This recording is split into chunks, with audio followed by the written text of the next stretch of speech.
Hello there. I want to talk to us about how God promotes. Many times we desire the promotions of God. In our walk with God, we desire that we move from one level of glory to another, we move from one level of grace to another. But in practical terms, how does this happen?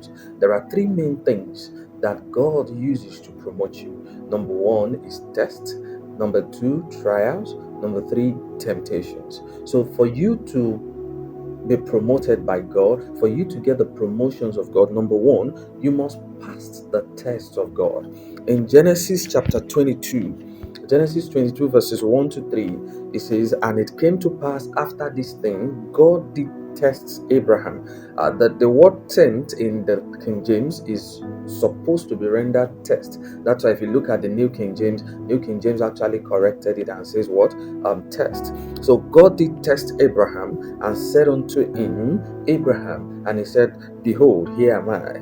Verse 2 says, And he said, Take now thy only son Isaac, whom thou lovest, and get thee into the land of Moriah, and offer him there for a burnt offering upon one of the mountains which I will tell thee of. This was a test. I'm sure many of us are familiar with the story. So going to verse 15, the Bible says, of course, Abraham obeyed, and the Bible says, and the angel of the Lord called unto Abraham out of heaven the second time. Verse 16 says, and said, By myself have I sworn, saith the Lord, for because thou hast done this thing, and thou hast not withheld thy only son, in blessing I will bless thee, in multiplying I will multiply thee. And then the promises continue. God began to bless him and began to talk to him the things he's going to do with his life. Why?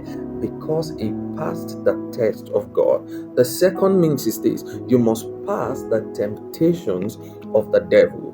In Luke chapter 4, verses 12, the Bible says Jesus was led of the Spirit into the wilderness to be tempted of the devil.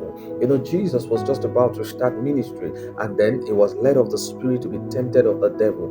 And at the end of the day, he passed the test. And verse 13 to 14 of that same Luke chapter 4 says, And Jesus returned back in the power of the Spirit, and his fame was noised abroad. Why was his fame noised abroad? Why did he return in the power of the Spirit?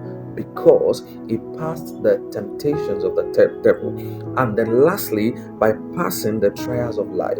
First Peter chapter 4 verses 12 to 13. First Peter chapter 4 verses 12 to 13 says something very awesome there. It says, I'm going to read from verse 12. It says that we should count it all joy. We should count it all joy when we are faced with tests and trials. The Bible says what the trials wants to do is that there's a glory ahead of us. I'm just paraphrasing. There's a glory ahead of us. So the suffering precedes the glory.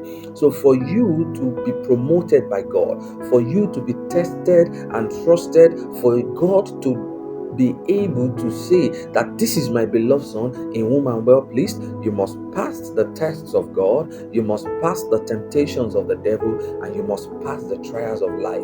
If you are able to pass these three, you will come out pure and as gold, and you are going to be a blessing to your generation. I hope this blessed you. I remain Pastor Austin. See you next week.